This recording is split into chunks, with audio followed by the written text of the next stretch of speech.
Hi, this is the homework number 2, proving that pi is equal to 3.14. My name is Andres Cordova and my teammate's name is Celeste Dumaine. This is the overview of the problem. First, we'll start with shapes needed, mathematical formulation, Monte Carlo method, MATLAB code, and our results. For shapes needed, in order to calculate the value of pi, we will need a square and a circle. Why will we need a square and a circle? Because we will need the area of the circle, which includes pi, to calculate the value of pi. So for this, we will randomly generate points that are within the boundaries of the circle, and some other points that will go over the boundaries of the circle, but they will be within the boundaries of the square. This is a mathematical formulation.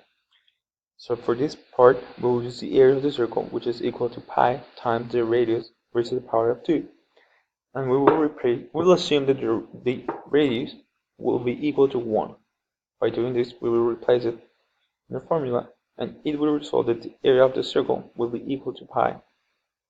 Or the area of the circle divided by 4 will be equal to pi divided by 4, because we will only use the first quadrant. For the Monte Carlo method, first we will randomly select numbers for x and y between 0 and 1.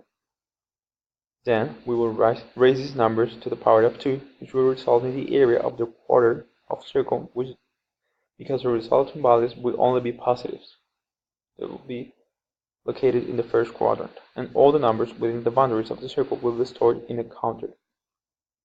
So basically, x raised to the power of 2 plus y raised to the power of 2 will be less or equal to the radius raised to the power of 2. So some numbers will go above the boundary established for the circle and will be stored in the second counter.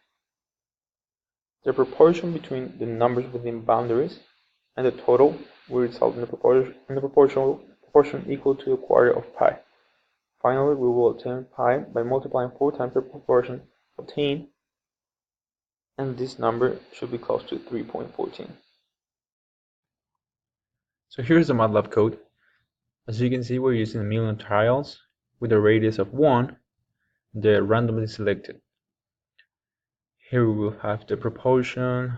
These are values for statistics. Okay, so here we have the circle, the area of the circle, and if the point is within boundaries, we will store that value in this count. If it goes above boundaries, it will go to a different counter. So now we will have a proportion that is equal to the first counter, that is equal to the points within the boundaries, divided by the total number of points, which is 1,000,000. And this is another for loop for the statistics. So here we have the value using Monte Carlo, the upper bound and the lower bound, and I will run it a little bit once more. So here's our results. So according to Monte Carlo, I will get a value of 3.1417 with a confidence interval of 3.1426 for the upper bound and 3.1408 for the lower bound. Thank you.